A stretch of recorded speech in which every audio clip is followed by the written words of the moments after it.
The deer hunter never expected to feel a human rib under his glove. It was the 8th day after a Michigan blizzard. Wind scoured the oaks like sandpaper. The game trail was a white seam running through Livingston County brush. He tripped, face down into powder, then froze. Not a branch. Not a root. Something that doesn't belong to the forest. A body, almost completely hidden by snow. Within an hour, deputies flagged off the scene. The name came quickly. Christina Castiglioni, 19, missing for 10 days. Another family swallowed by winter. Another file for the shelf. Except a deputy remembered a place just a few miles away, Island Lake Recreation Area, where, 2 years earlier, a couple's black lab nosed into brush and found Kimberly Louiselle, 15, curled like a child against the cold. 2 girls, 2 years apart. Both raped, both strangled, both left on state land, both last seen accepting a ride from a man. If you were standing there, if you were the one who fell into that snow, you'd feel it immediately. This isn't coincidence. It's a pattern. For decades, the case has gathered dust, 2 grim entries in the long ledger of cold case files. Then science learned to read what time tries to erase. A whisper of DNA, smaller than a snowflake, began to speak. And after 40 years, a name surfaced, one that had been hiding in plain sight, less than 5 miles from Christina's last steps. Justice doesn't always knock on the front door. Sometimes it pries open the past with tweezers. Tonight, we follow the trail. Through teenage hopes, bad weather, and worse men. Through detectives who refuse to quit. Through a technology that changed at what too late means. If you believe that truth can outlast winter, lean in. If you believe families deserve answers, stay. Because the cold case files you're about to hear aren't just cases. They're a promise kept. If you want more deep dive, evidence-driven storytelling like this, hit subscribe, tap the bell, and comment, "Justice never expires." Your engagement helps us push forgotten cases back into the light. The hunter moves along a narrow seam of trail where wind has shaved the drifts flat and the branches creak like old doors. He knows this land, oak and scrub pine, cattails gone brittle around low marsh. 8 days after a blizzard, the air has that metallic quiet you only get when snow locks the world in place. His boot catches, his balance goes, and he falls face first into powder. For a second, there's only the sting of ice up his sleeves. Then his glove finds what the forest should never hold. The hard geometry of a rib. Deputies are on scene fast, radios cracking through the trees, yellow tape ribboning in the gusts. They clear a perimeter, tamp down their voices, move with the practiced choreography of men and women who've seen too much. Within an hour, a name lifts through the static, Christina Castiglioni, 19, missing for 10 days from Redford, a suburb on Detroit's northwest side, where streets braid into modest homes and Saturday errands. The hunter stares at the snow like it has betrayed him. You can almost feel the wind cut through your coat. You can almost hear the way the woods decide to keep a secret. Less than 10 miles southeast, there's another anchor point on the map. Island Lake State Recreation Area, just outside South Lyon. 2 years earlier, a couple walked their black lab along a path there. The dog's nose pulled left, into brush, 26 feet off the trail, and found Kimberly Louiselle, 15, curled small against the cold.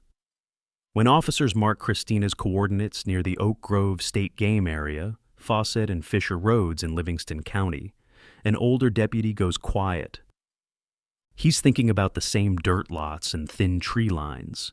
He's thinking about girls who never made it home and the way state land can look like freedom at noon and like nowhere after dark. You step into their geography, and it starts to arrange itself around you. Redford is neighborhood close. MacArthur Road, corner stores with fluorescent hum, a winter sky that hangs low enough to touch. West of there, the roads widen. South Lyon sits where subdivision roofs give way to fields, a place that can feel like a promise to raise kids and like a border with wilderness, depending on the hour. Push farther into Livingston County, and pavement thins into two-lane blacktop bordered by frozen ditches and mailboxes set like mile markers in a hymn. The map turns green on a state brochure, but out here, that green means cover. It means time to act and time to disappear. Both girls were last seen accepting rides. Both were sexually assaulted. Both were strangled. Both were left where the map grows quiet. If you stand at the edge of the tape with the deputies, breath fogging, you realize patterns don't announce themselves with thunder. They accumulate like snow, flake by flake, detail by detail, until the world you thought you knew is weighted into a new shape. You don't have to believe in monsters to see the line tying Christina to Kimberly. You only have to believe in roads, in opportunity, in a hunter's unlucky foot catching where a man's cruel hands ended what should have been a long life. The camera, your eye, travels that line. From Redford's tidy grids to the islanded parking lots of Island Lake, down Grand River Avenue where plows shove slush into gray cliffs, then out toward Oak Grove where fields open and the wind has room to run. This is not wilderness in the mountain sense. It's the kind of Midwest in between where people park to think, to argue, to make out, to make deals. It's also where a predator can stage privacy, borrowing winter's silence to finish what he started miles away. Detectives know terrain is character. They pin maps, stack photos, argue over sightlines and access roads. They circle the distances in red. 5 miles, 6 miles, 10, close enough to drive on a single tank, far enough to blur memory. In the cold case files that have lived on their shelves for decades, the same nouns repeat: ditch, lot, brush, trail, like the land itself is writing the script. And you, if you're honest, can feel the land pressing inward. The way rural edges make sound carry wrong, the way a line of trees can swallow a shout.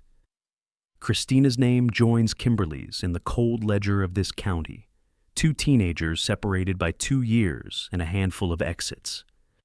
The hunter gives his statement. The deputies finish their grid. The coroner waits for a path through the drifts. And snow squeaks under boots at 5 degrees. Flashing lights wash the trunks, blue, red, blue. When the last cruiser rolls, only wind remains to move the tape. From here, the story will bend backward into living rooms and party stores and the kinds of choices you make when you're 19 and believe you'll be home in an hour. But right now, in the woods, the geography has already testified. Redford to South Lyon to Livingston County. A triangle on a Michigan map, sharp as a broken bottle. If you trace it with a gloved finger, you can feel how a pattern becomes a path and how a path becomes a hunt. Christina's name doesn't just sit on a report. It breathes in the small, ordinary rituals she loved. She was the kind of 19-year-old who could lace a basketball shoe in the dark, who kept a socket wrench set under her bed because a straight 6 engine didn't scare her. Friends remember the red Mustang she babied, waxed on Sundays, tuned when the idle sounded off by a hair. Selling it wasn't a defeat. It was math. Insurance spiked, bills stacked, and she made the practical choice. Cash the car, keep the momentum. Independence had always been her language, even when it meant walking instead of driving. You can picture her that Saturday. Errands finished, a quiet house on MacArthur Road, absorbing the late afternoon chill. Christina stretches out, maybe dozes, running her fingertips over the callus at the base of her thumb where wrenches had bitten. Plans were simple. Meet up with Christopher, grab food, remind Winter that it couldn't close every door. But as dusk lowered, the weather stiffened into something unfriendly.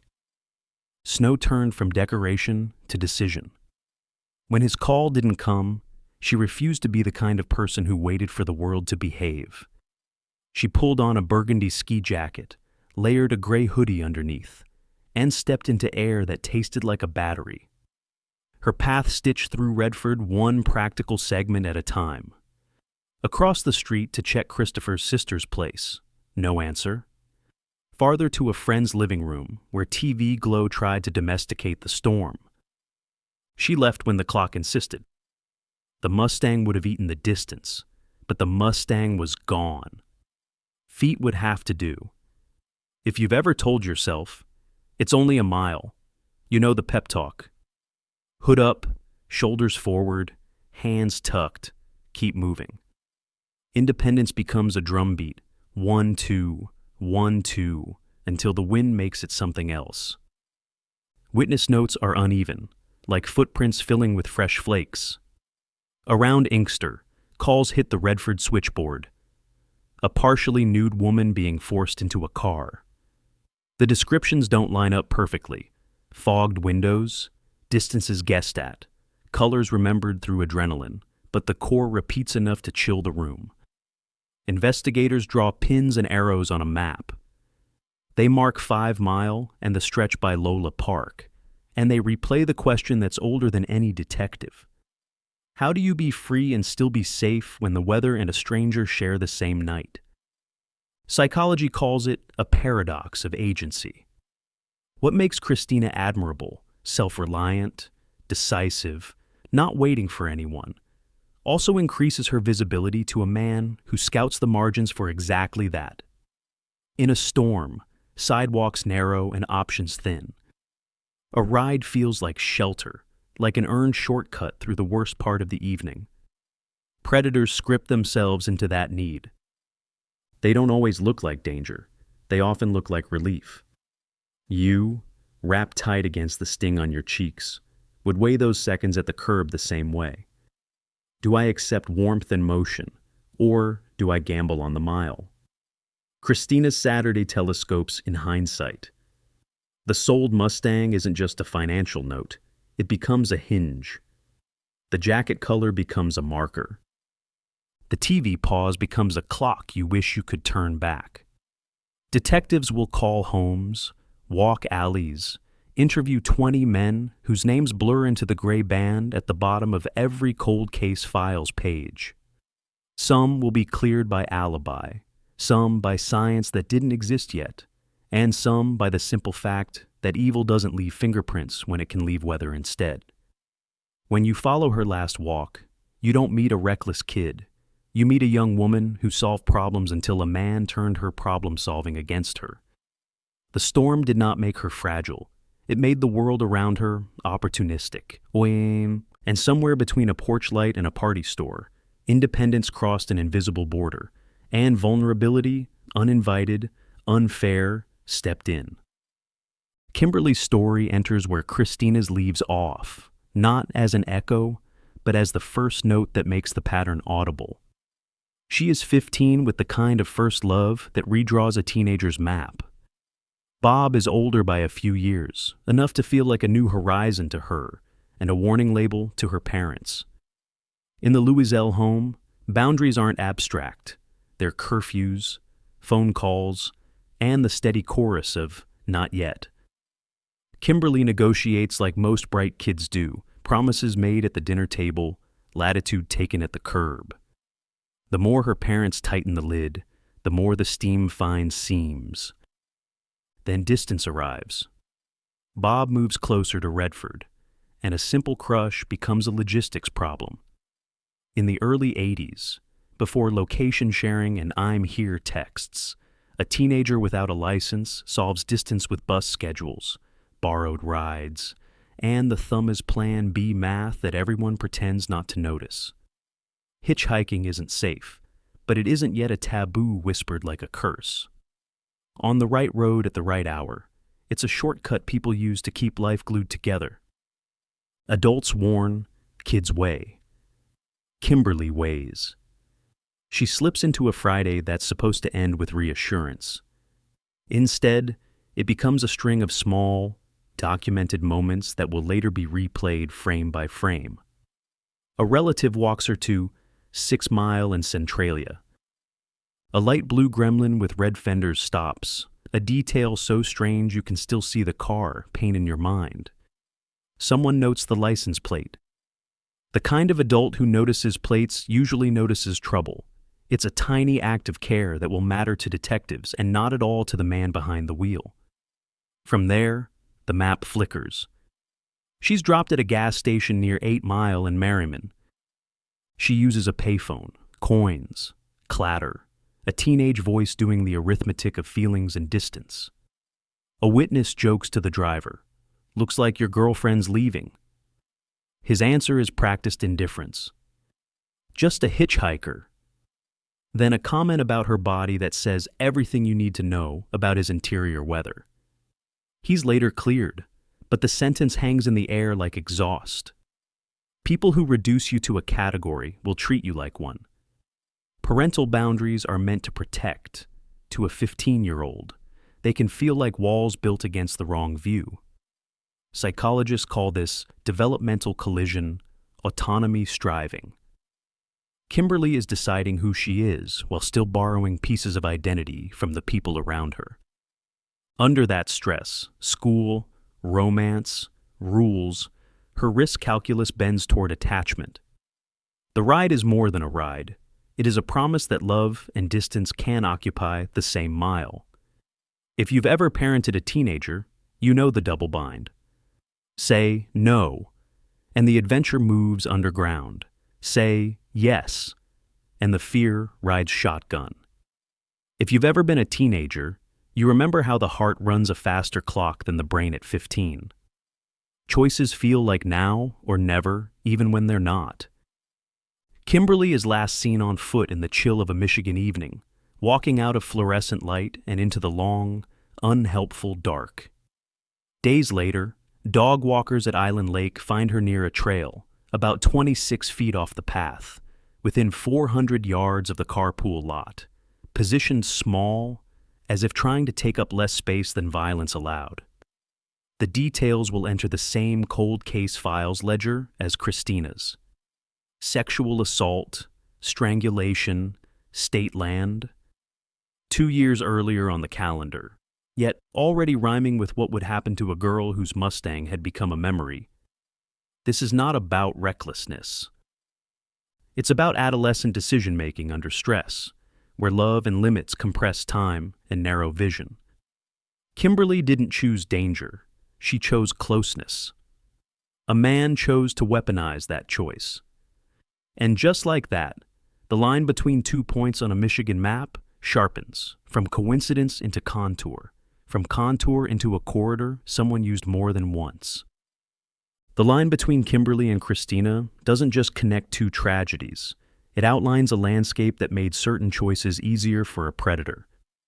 In the early 1980s, state land in this corner of Livingston County functioned like a corridor. Patches of public acreage stitched together by 2-lane roads, trailheads that looked the same from one park sign to the next, parking lots that emptied by dusk. To families, those green blocks on a brochure meant fishing, sledding, a Saturday picnic. To a man looking for privacy after violence, they meant time.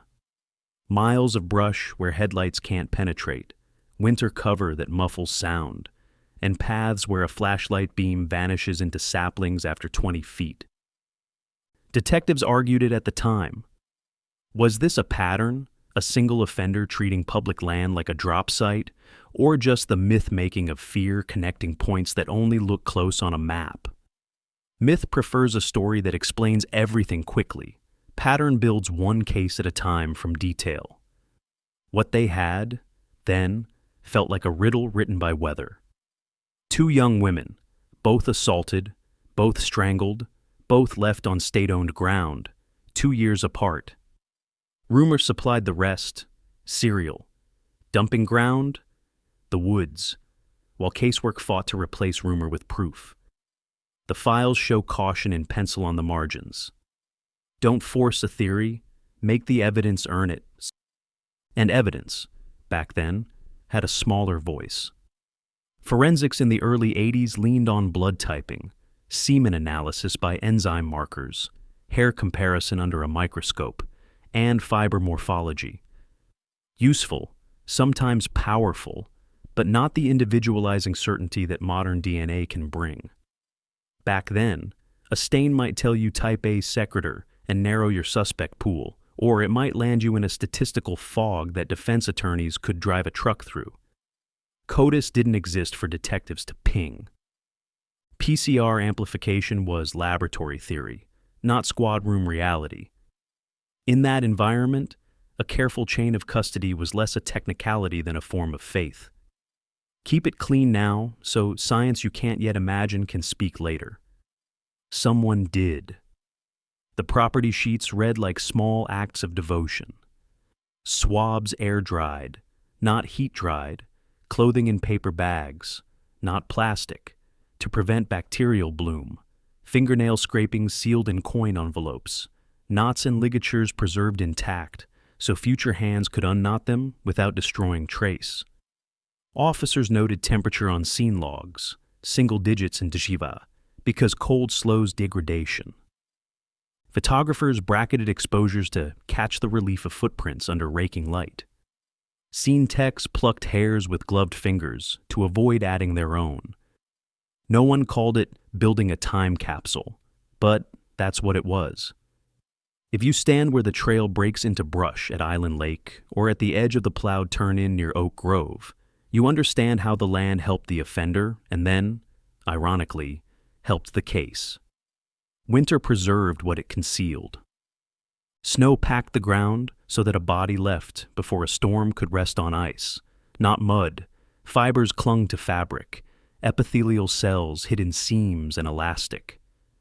In spring, as meltwater carried scent away, the evidence stayed, quiet, sealed by cold and paper and signatures. Myth says a county keeps secrets because it's cursed, because the woods are bad. Pattern says secrets persist when the mechanics of a place, its emptiness, its predictable pull-offs, its darkness after 6 p.m. invite misuse. The truth here is not supernatural. It's geographic and procedural. Public land offered a stage. Limited forensics limited the script. What broke that script open, decades later, wasn't a confession or a chance witness. It was the stubborn preservation done by hands that believed someday would arrive. In the ledger that became the region's cold case files, those careful bag seals are the hinges on which the future swings. The workday begins the same way it always does for Detective Thomas Riley. A key turns, fluorescent bulbs hesitate, then stutter to life. Dust lifts in the hum like fine snow. The cold case room is more habit than place. Bankers' boxes labeled in a handwriting that outlived the pens. Maps pinned and repinned until the pushpins flare like constellations. He straightens a photograph that never stays level, Christina on the left, Kimberly on the right, and lays a legal pad square to the desk edge as if neat corners can coax order from chaos. The ritual matters. In a room built of unfinished sentences, ritual is a way to keep faith with the dead. Riley's day is a liturgy of small, stubborn tasks. Rereading witness notes, cross-checking addresses that became other addresses, calling a number he knows by muscle memory, Beatrice Castiglioni's, just to say he's still here.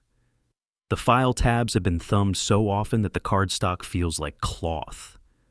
A shelf holds binders in block letters. Cold case files.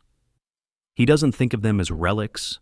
He thinks of them as engines that need fuel, time, money, and the kind of attention that doesn't blink. What the county lacked in the 1980s, it has now in a patchwork. Grants, partnerships, science that can make a whisper testify. Riley wrote one application so many times he could recite it. A request to Season of Justice, the non-profit that bets on the idea that someday can be today if you fund it. He listed the case numbers. He described the evidence preserved by hands that didn't know the word genome, but knew paper bags beat plastic. When the award letter arrived, he read it twice and slid it under Christina's photo like a promise. Packaging the old evidence feels like handling a fragile clock that still keeps time. He and the evidence tech work in silence that isn't quite silence. Gloves creak, tape peels, markers squeak their dates and initials. Swabs, still in their coin envelopes, are nested into secondary containment. Clothing is rebagged, paper within paper to prevent friction. Each outer seal is signed across the seam, so a broken line will tell the truth if tampered. A portable cooler waits, not for ice but for steadiness. Temperature logged, custody logged, hands logged. They photograph every bundle before it disappears into foam. It's not ceremony, it's respect. He knows where the evidence is going, a forensic lab that can amplify what once sat mute, genealogists who can turn centimorgans into family trees that point to living names. He also knows the gap between shipping and answers is a canyon of days. He leaves the room light on and takes the long hallway like a man leaving a chapel. Back at the desk, the phone sits with the weight of a verdict. The ring, when it comes, is ordinary, no fanfare, just a burr of sound climbing out of plastic. You hold your breath with him when the phone rings. Riley picks up, voice steady by practice more than calm. On the other end, a scientist begins with thanks for the careful packaging, how the seals were clean, how the chain was true, and then moves, word by measured word, toward the thing he's both wanted and dreaded for years. A profile, a tree, a name that could thread 2 winters into one story. He glances at the binders on the shelf, at the caption that has kept him honest. Cold case files are not antiques, he thinks. They are doors. And maybe, finally, this is the hinge turning. The voice on the line doesn't sound like television science. It sounds like a careful teacher. She explains that what arrived at the lab wasn't a DNA profile in the way people picture, neat bars and instant matches, but a collection of minute, time-worn traces. Othram specializes in turning those traces into a genome sturdy enough to analyze. First, technicians clean and concentrate what little material remains, microscopic cells that survived winter, storage, and decades of silence. They use chemistry that coaxes broken strands to reveal their letters. Think of it as restoring a shredded book. Not rewriting the story, just reassembling enough pages that the plot is readable. Once they have that, they don't go straight to arrest warrants. They build what's called a forensic-grade genome, hundreds of thousands of markers across the DNA, far richer than the short fragments used in older systems. That richer picture doesn't unlock a single database of criminals. It lets genealogists compare parts of the unknown genome to people who have voluntarily uploaded their information to genealogy services that permit law enforcement use for violent crimes. No one is fishing in private lakes. They're scanning public piers where permission is posted. This is where genetic genealogy begins. Matches aren't, "there's your guy." Here are people who share DNA with your unknown. The strength of those matches is measured in centimorgans, units that hint at how closely 2 people are related. 20 cm might suggest a distant cousin, 200 cm might be a first cousin once removed. Genealogists lay those clues into family trees, cross-referencing obituaries, census records, marriages, divorces, name changes, and places people have lived. The map fills in. Branches, twigs, surnames migrating like birds from one county to the next. Somewhere near the overlap of several branches sits a person who could be the source of the crime scene DNA. Riley listens, pencil scratching. He asks the question every detective asks. Why didn't CODIS find him? The answer is blunt and not a failure of the system. CODIS, the Combined DNA Index System, compares short, specific regions of DNA from crime scenes to profiles of known offenders and arrestees. If the offender never had his DNA collected because law or time didn't require it, or died before collection became routine, CODIS has nothing to compare. In the early 1980s, there were no offender databases to speak of. Even into the 1990s, collection policies varied by state. CODIS didn't miss him. He was never in its library. Why, then, does CODIS matter now? Because once genetic genealogy points to a name, investigators can legally obtain a new reference sample, discarded item, court order, or, if deceased, a relative's DNA that tightens the probability, and develop a modern STR profile. That profile can be compared in CODIS to see whether the same man appears across other cases or whether familial hits corroborate the family tree. The two tools aren't rivals. They are partners. Genealogy narrows the haystack. CODIS confirms the needle. The scientist's words draw a picture Riley can see. Family trees as maps of probability. Not accusation, but direction. Not certainty, but a corridor that narrows with every record, every cousin, every centimorgan. In the world of cold case files, that corridor is everything. It's how a whisper becomes a route, how a route becomes a room where a detective can finally say a name out loud. And when she says the name hovering at the end of the tree, it fits the geography, the years, and the silence that followed, because the method wasn't magic. It was math, memory, and patience, finally arranged in the right order. The name that steps out of the family tree is not exotic or theatrical. Charles David Shaw sounds like the man who bags your groceries or fixes your starter. That's part of why predators like him survive in plain sight. They borrow ordinary. When Riley runs the name against what's publicly knowable, addresses, traffic citations, court dockets from the era, proximity leaps off the page first. Shaw's life radius arcs through Livonia and nearby suburbs, a short hop from Redford, a short drive from South Lyon, and within the kind of 5 to 10 mile window you could cover in 20 minutes with a steady foot on the gas. He lived inside the same triangle the cases drew on the map.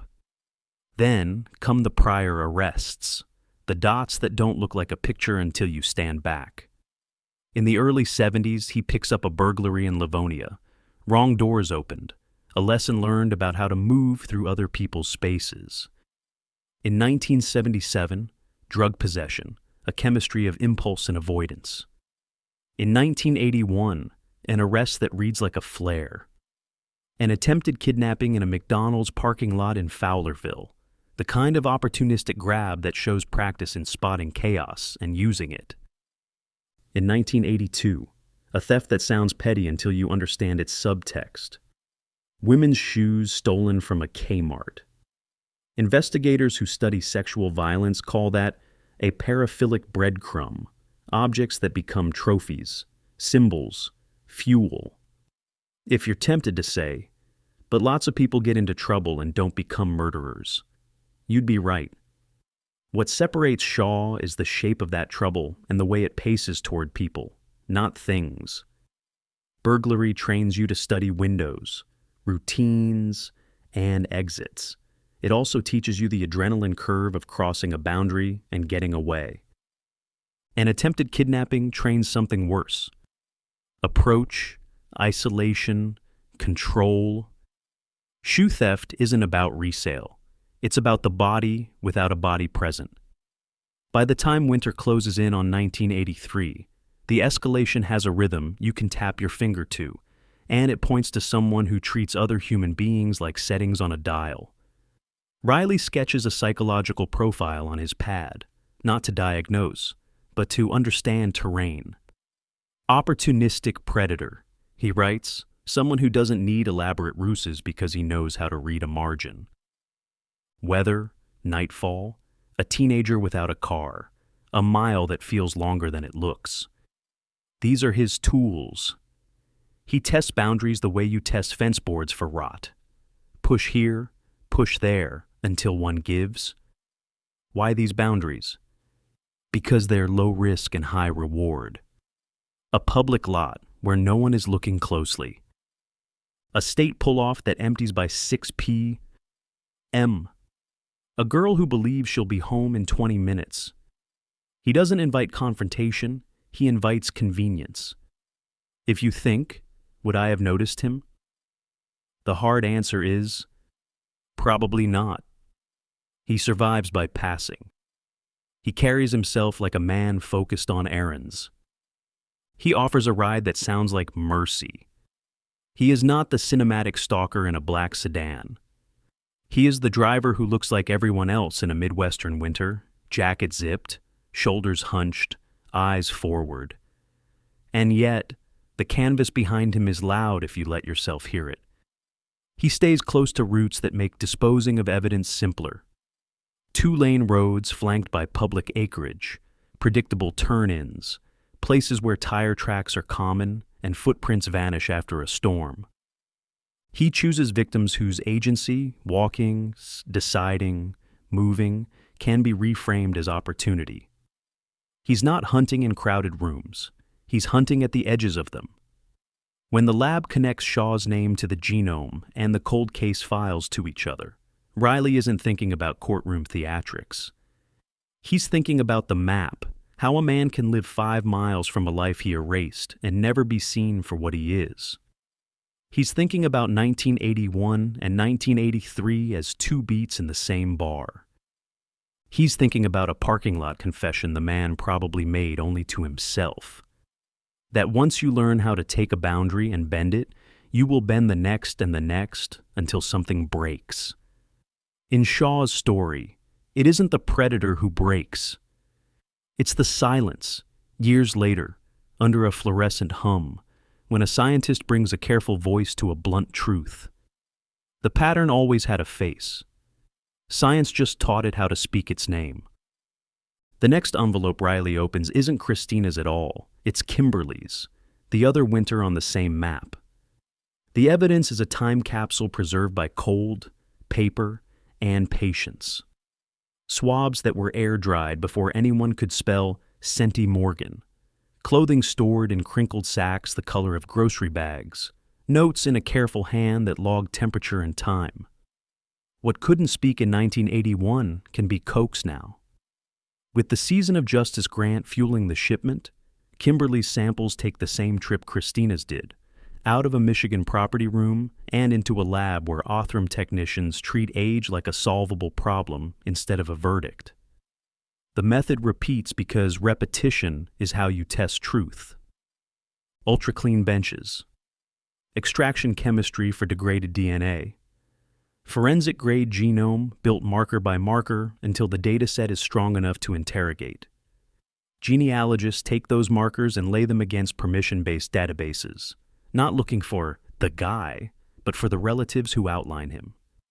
The tree that pointed to Charles David Shaw in Christina's case becomes a stencil. They hold it up to Kimberly's data to see if the silhouettes match. Before genealogy even finishes its map, another system hums to life. Now that a name exists, now that Riley's team has STR profiles that meet modern standards, they can run checks across the combined DNA index system. The crime scene profile from Kimberly's case is uploaded, cross-compared, and the answer arrives not with drama, but with the simple finality of a green check mark. Match. The same unknown male whose DNA was recovered from Christina's body is present in Kimberly's evidence. Parallel facts, once 2 rails laid in different seasons, snapped together into a single track. The ledger entries that rhyme now rhyme for a reason. Riley doesn't cheer. He exhales, long and uneven, as if he's been holding his breath since the hunter fell in the snow. In his notebook, he draws a line between the names and writes what he could not write in pencil for 4 decades. Same offender. It changes everything and nothing at once. The geography is the same, the families are the same, The losses are the same, but the shape of the story is no longer a speculation. It is a narrative with a spine. If you've ever lost someone and lived with the ache of not knowing, this is your moment in the room. You are the person Riley thinks about when he decides how to make the call, voice low, words measured, careful to leave space before and after the name. Maybe you taped a photo to your refrigerator and learned how to look past it just to survive breakfast. Maybe you memorized the rust on a car you're not sure you really saw. Maybe you kept a light on in a hallway for years because you needed a ritual that said, "We're not done." You don't need courtroom speeches. You need what this phone call gives. A hinge that turns the door from maybe to is. In the official language, the two investigations are linked by DNA. In human language, the same man walked through two young lives and left the same signature behind, counting on winter and time to erase it. He didn't count on careful chain of custody, on paper instead of plastic, on a tech who double-sealed an envelope because a mentor told her to. He didn't count on a nonprofit's line item or a detective who kept straightening a crooked photograph. He didn't count on science teaching the past how to talk. The files that once lived separately now share a cover sheet, and the story that used to split in two becomes one. It isn't closure. That word suggests doors shutting. This feels more like windows opening in a long locked house, air moving where it hasn't in years. Christina and Kimberly no longer occupy adjacent paragraphs in a binder of cold case files. They share a single chapter whose author is finally named. And as the news moves from desk to living room, to the quiet places grief builds its nests, a fact, not a theory, begins to do its slow, necessary work. The pattern always was a person. Now it has a name that the winter cannot bury. The name on the page gives structure to what profilers long suspected. This offender didn't invent a brand new script for each victim. He rehearsed one choreography and repeated it when the setting aligned. In sexual violence, repetition isn't laziness, it's reinforcement. A man learns that a certain approach works, a ride offered at the edge of a storm, a route with few witnesses, a place to dominate and a different place to discard, and each success hardens into ritual. The escalation you saw in Shaw's record wasn't random chaos. It was a rehearsal curve, moving from property to control to bodies. Two ideas help decode that curve. Trophy versus opportunity. An opportunity offender acts when the environment hands him leverage, bad weather, isolation, a target on foot, a mile that becomes a trap. He doesn't always stalk for days. He recognizes a window and steps through it. A trophy offender, by contrast, isn't satisfied with the event alone. He takes something, material or symbolic, to re-experience the offense in private. The shoe theft in 1982 looks petty until you understand its place in this spectrum. Footwear, especially women's footwear, is a documented focus in certain paraphilias because it condenses the idea of the body into an object you can own. In that light, stealing shoes from Kmart isn't shoplifting, it's practicing possession without the risk of a person present. Paraphilic cues often announce themselves in small behaviors that don't make sense economically. Shoes aren't valuable on the black market, they're valuable to the offender's interior theater. That theft lives on the same continuum as keeping a ribbon, a button, or a necklace. It is the mind pulling a scene out of time and pressing it between pages to be reopened later. Not every offender with a souvenir is a trophy taker in the clinical sense. But when you lay the behaviors alongside the violence, rape, strangulation, body disposition on state land, the pattern has the shape of a man who both seizes opportunity and curates memory. Why strangulation? It's intimate control. It requires proximity, time, and sustained domination. For some offenders, the act is not merely about silencing, it is about deciding when breath returns and when it doesn't. that choice becomes the point. It's control written onto a body in the most final way. Combine that with leaving victims on public land, visible to discovery but concealed enough to delay it, and you see the dual appetite. Anonymity for the offender, spectacle for everyone else. The woods become his curtain, and, later, the audience's stage. Psychologists talk about pathways, the learned routes that connect stressors, fantasies, and actions. Shaw's pathway seems to blend access, fetishized objects, and weather as facilitator. Opportunity primes the act, trophies extended. Importantly, nothing here is an excuse. It's an explanation that strips away the comfort of random. Random implies safety returns when the dice stop rolling. Pattern tells you safety is stolen where conditions repeat. Viewers sometimes ask why a series ends. Investigators used to argue about cooling off periods, as if a predator runs out of steam or gets therapy in secret. The harsher reality is that some offenders don't cool off. They stop because something outside their will interrupts the loop. Incarceration on another charge, relocation into a context with less access, serious illness, or death. In Shaw's case, the loop didn't unwind. It snapped. When he died in 1983, the opportunity structure he exploited vanished with him. That's not growth. That's gravity. There's a second danger in the "he looked normal" refrain. It tempts communities to outsource vigilance to vibe. Hidden offenders aren't broadcasting menace.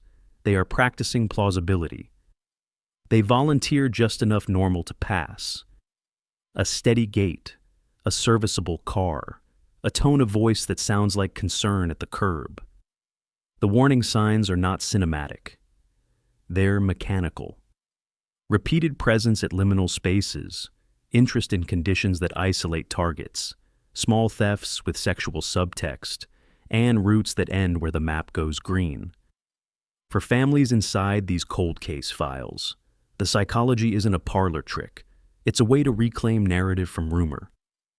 It explains why two winters rhyme and why a pair of crimes 2 years apart can share one author without a dozen in between.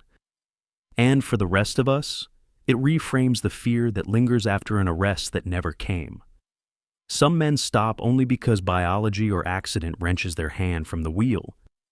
The chilling part isn't that they cool off. It's that, left untouched, they rarely do.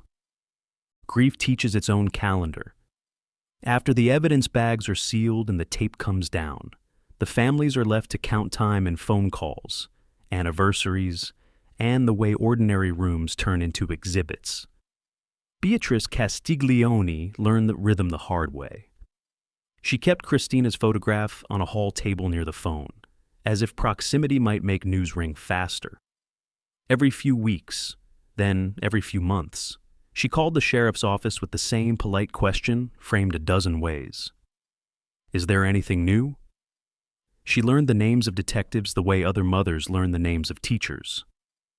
She marked birthdays not with candles but with letters, one to a state representative about funding, one to a newspaper editor about remembering her daughter's name in print, one to a producer who might care for 4 minutes on a Tuesday. The calls weren't pestering. They were a covenant. Beatrice refused to let Christina's absence turn into vacancy. She logged small facts, clipped articles, and kept a yellow legal pad for things to ask next time.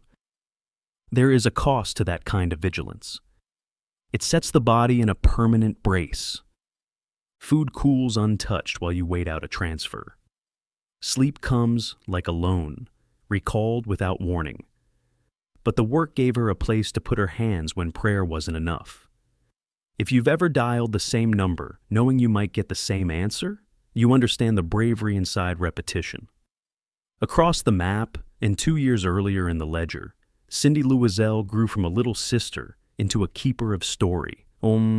She was 13 when Kimberly disappeared and learned early that official language can sand the edges off pain. Runaway was the word that first met her family, It fit state forms better than the dread in their kitchen. Cindy pushed back against tidy language. She told anyone who would listen what Kimberly actually loved: horses, the beach, the kind of dancing that makes a living room feel bigger. As a young adult, she wrote letters, then emails, then posts, refusing to let the internet bury Kimberly under trending noise. She contacted reporters when anniversaries came due, offered photographs for segments, and answered questions no one should have to answer twice, let alone for decades. Media appeals are rarely cinematic. They are fluorescent studios and pre-interview questions.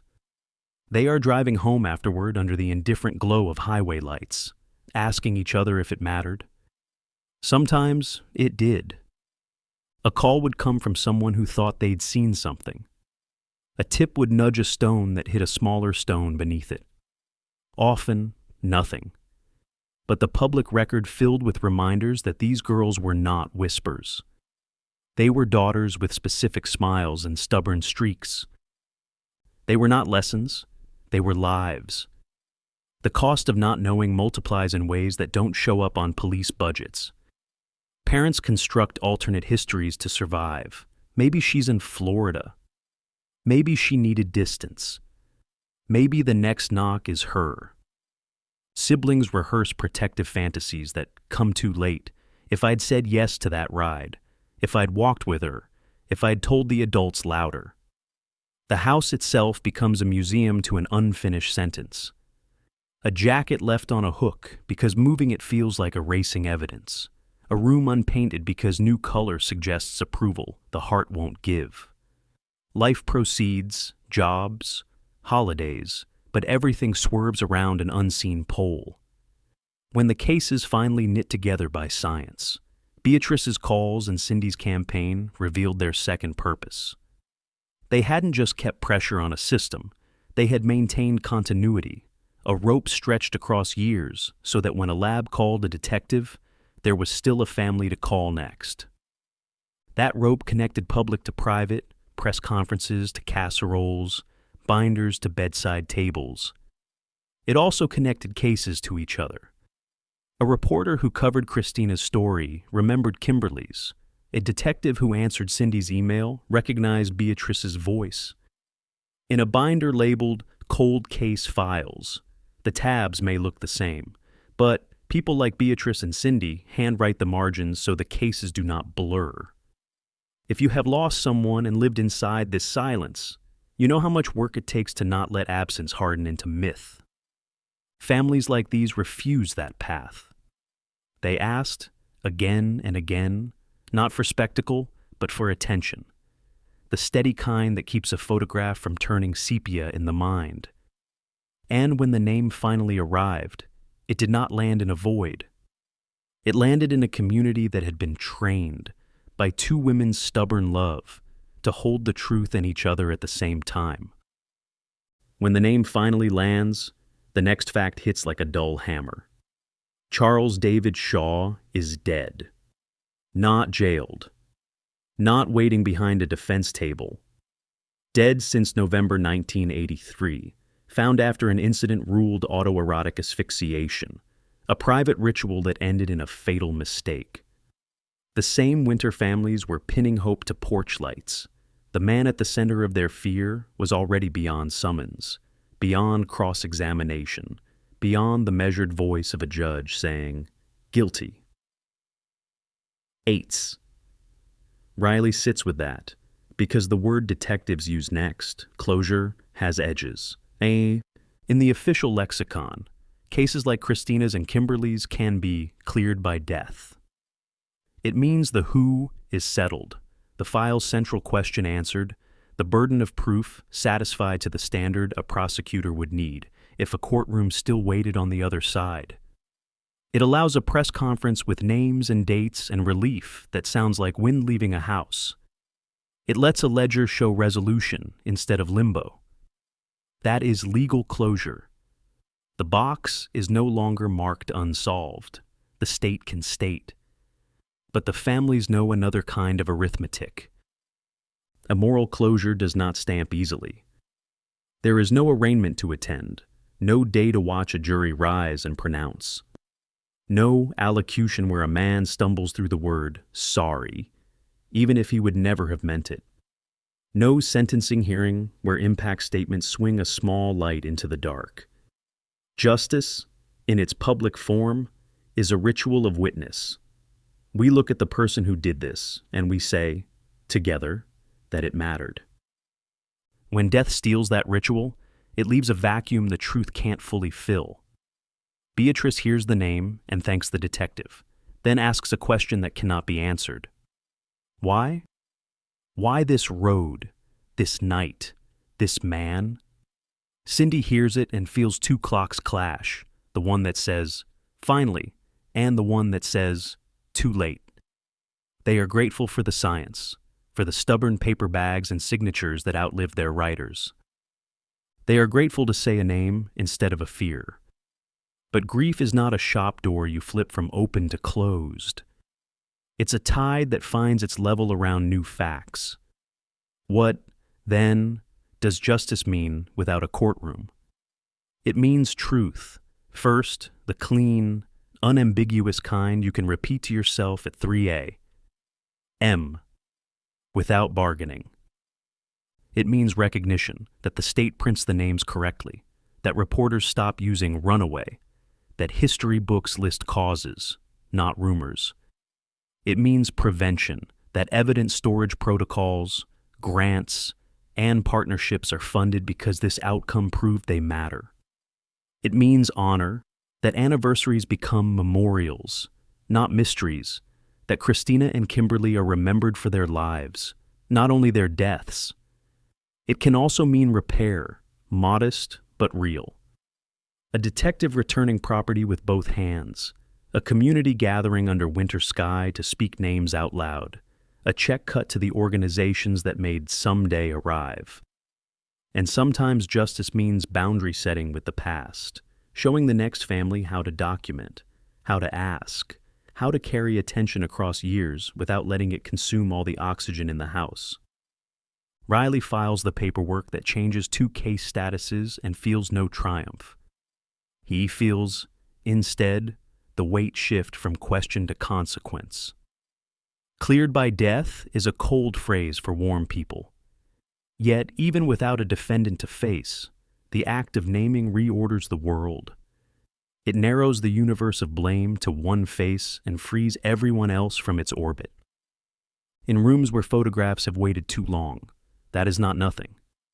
It is the kind of justice winter allows. Imperfect, unspectacular, but finally true. The phrase cleared by death leaves a cold echo, but it also forces the living to ask what can be learned, what must change so the next family doesn't wait through decades of winters. Start with the roads themselves. In the late 70s and early 80s, hitchhiking lived in a cultural gray zone. On the right day, it looked like neighborliness with a thumb. Parents worried, sure, but gas was expensive, youth was restless, and miles were meant to be crossed. There wasn't yet a nationwide drumbeat of caution. There were stories, rumors, a few headline monsters, and a lot of rationalization. Over time, that norm shifted. Not because people became less kind, but because the pattern of harm became harder to ignore. Public service campaigns reframed the quick ride as a vulnerability window. Schools taught safety in more explicit terms.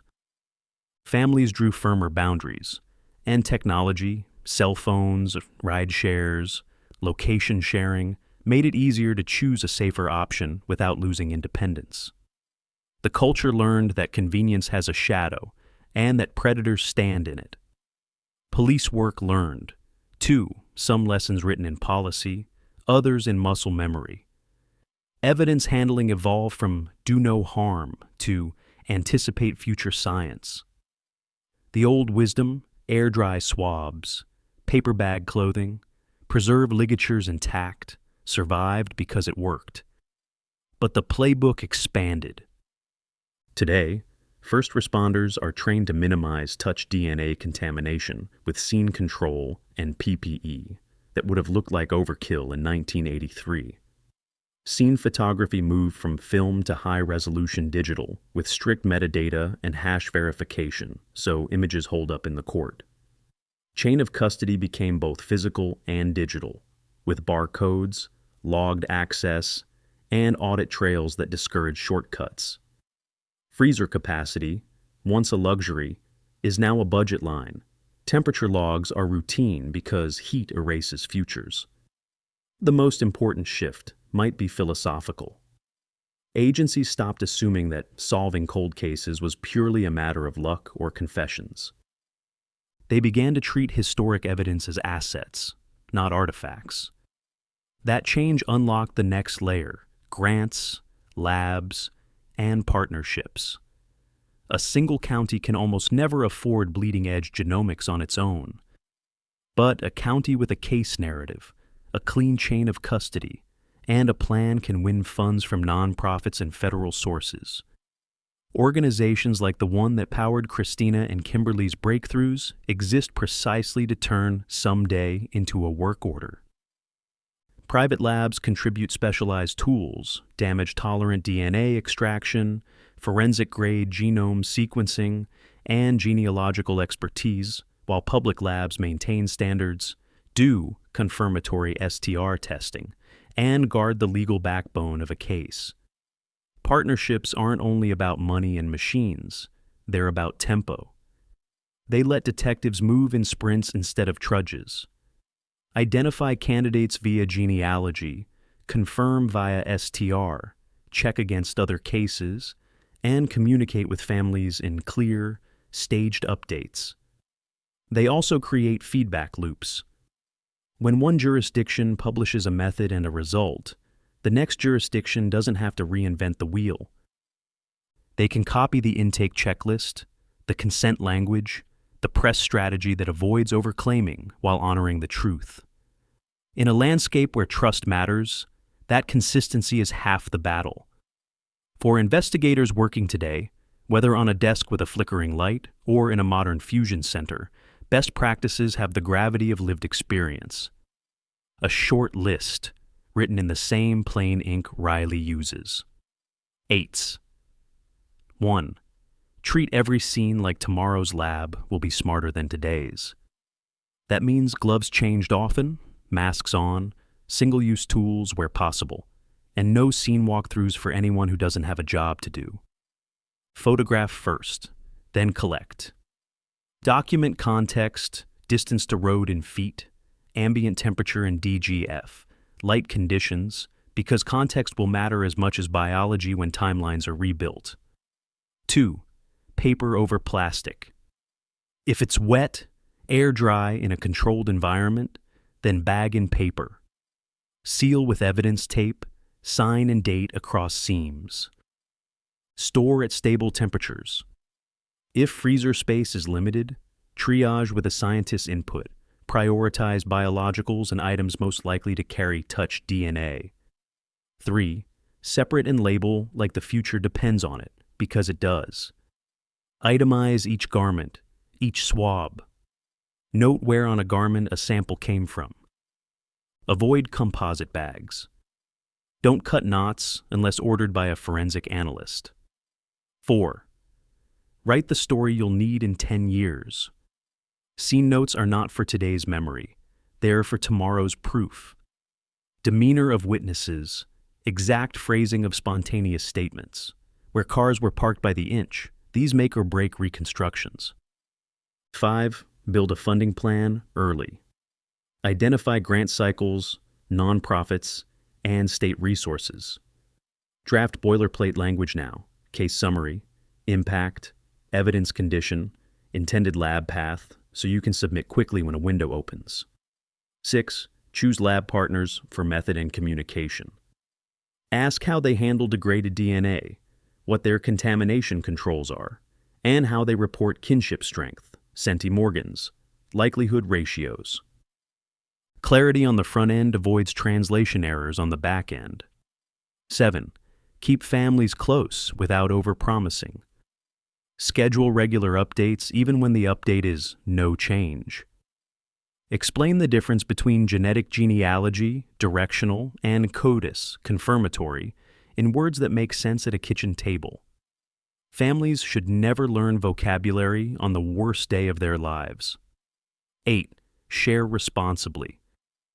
When a case clears, publish methods and lessons learned, redacting what you must, teaching what you can.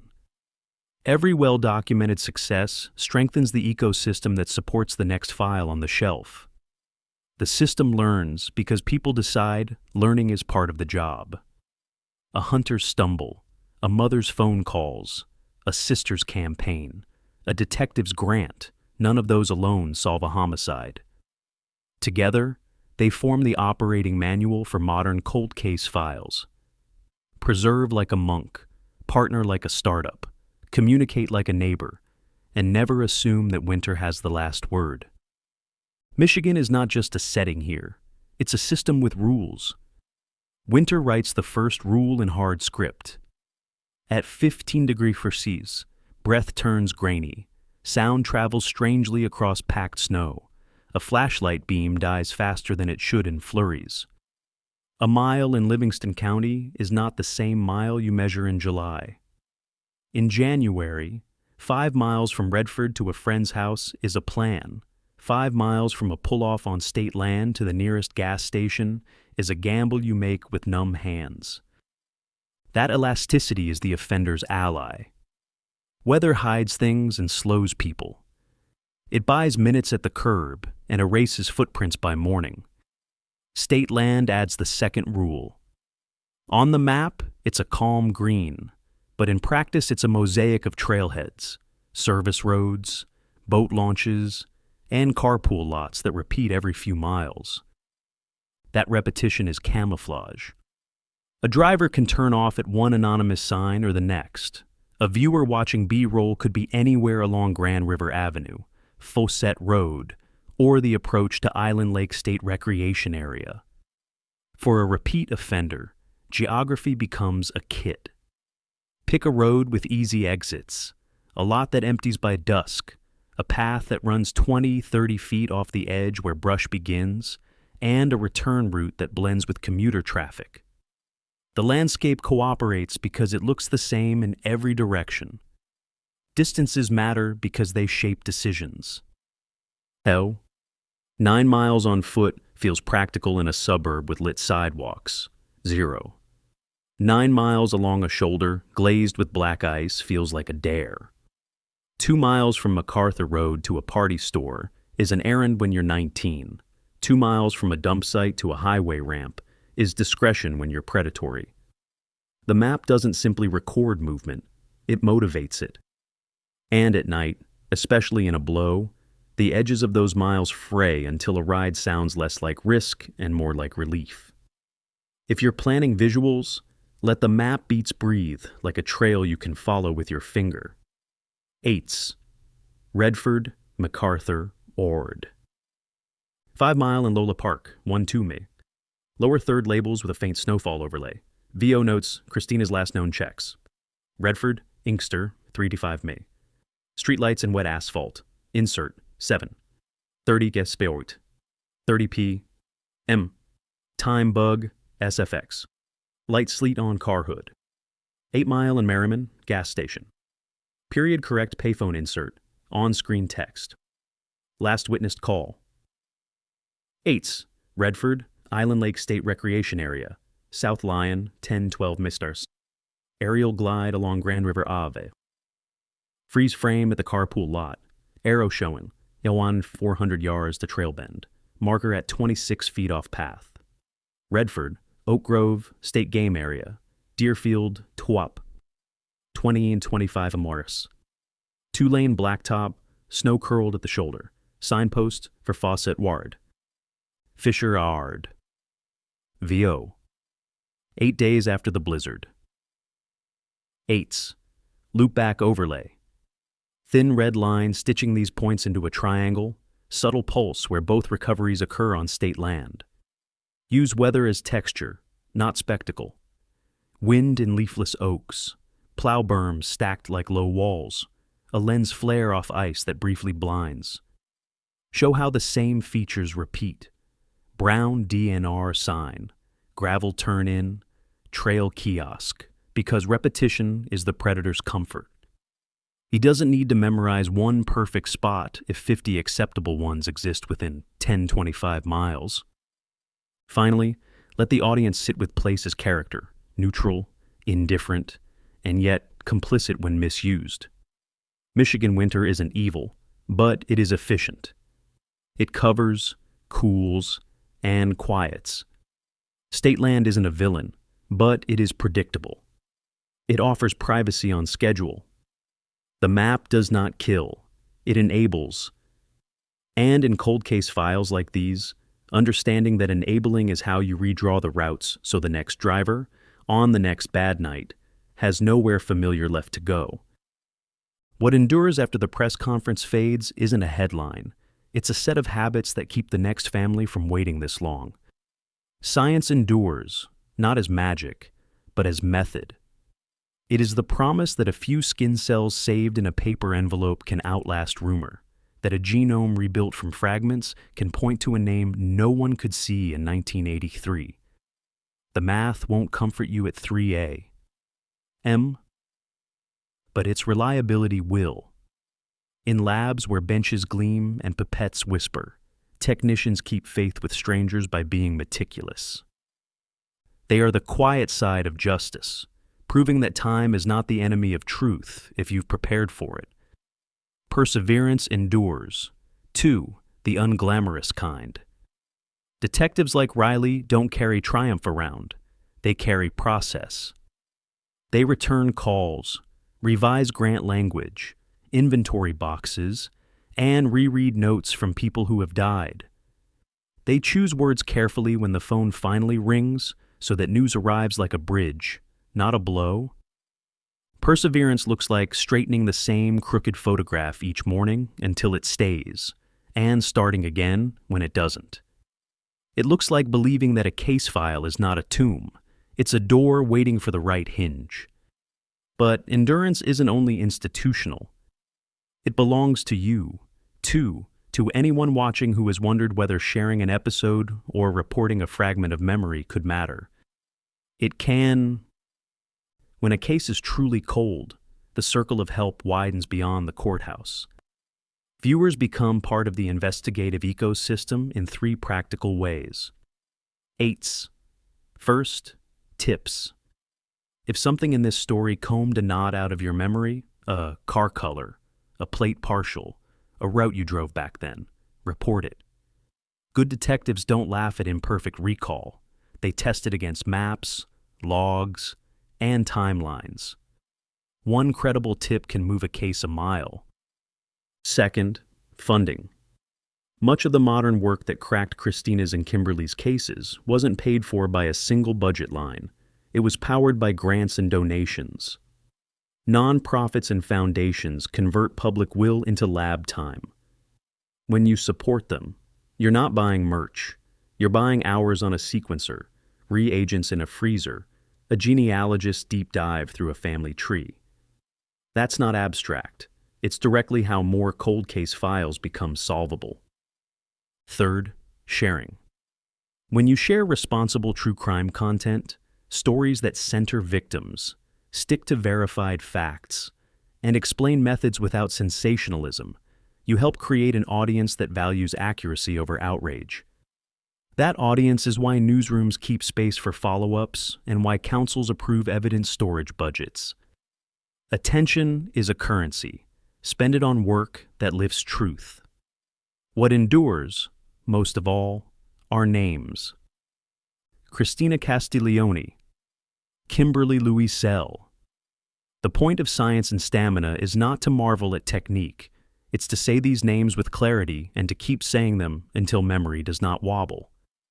The human project here is simple and difficult at once. To keep showing up with gloves in a property room, with a pen at a grant deadline, with a click that boosts a story that treats the past with care.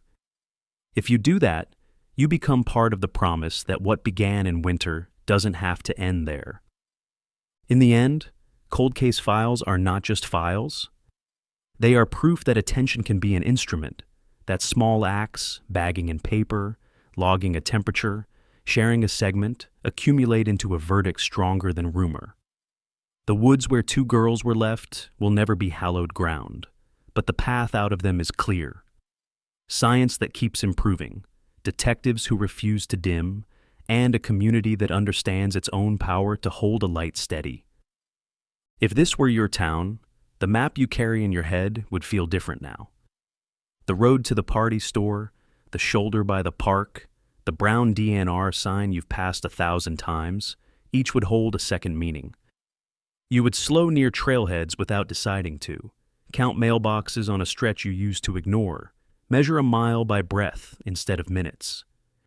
And somewhere in your house, a photograph would stop being a question and become a name said out loud without flinching. Stand here with us for a moment, in winter quiet, at the edge of state land, while we say those names again with care. Christina Castiglioni, 19. Kimberly Louiselle, 15. They were not symbols or plot points. They were daughters with their own plans, one who could read an engine's mood by sound, one who danced summer into living rooms. The work, the science, the stubborn attention were never about tidying history. They were about honoring lives that deserve the ordinary future Michigan winters can't cancel. If this were your family, what would you want from the rest of us? You'd want truth instead of rumor, patience instead of spectacle, and a community that knows cold case files are promises, not curiosities. You'd want us to keep learning how to preserve, how to partner, how to look back without getting lost. So, here's how we carry this forward, together. Subscribe for more evidence-driven stories that center victims and the people who refuse to forget them. Tap the bell so you don't miss the next case that needs a wider circle of attention. And if this story moved you, comment. Justice never expires. Those 3 words push the algorithm to surface the work that lifts names, not noise. Share this episode with one person who remembers the early 80s here, and one who doesn't, because memory is a bridge we build both ways. If this were your town, you'd want the light to stay on. Let's leave it on, together.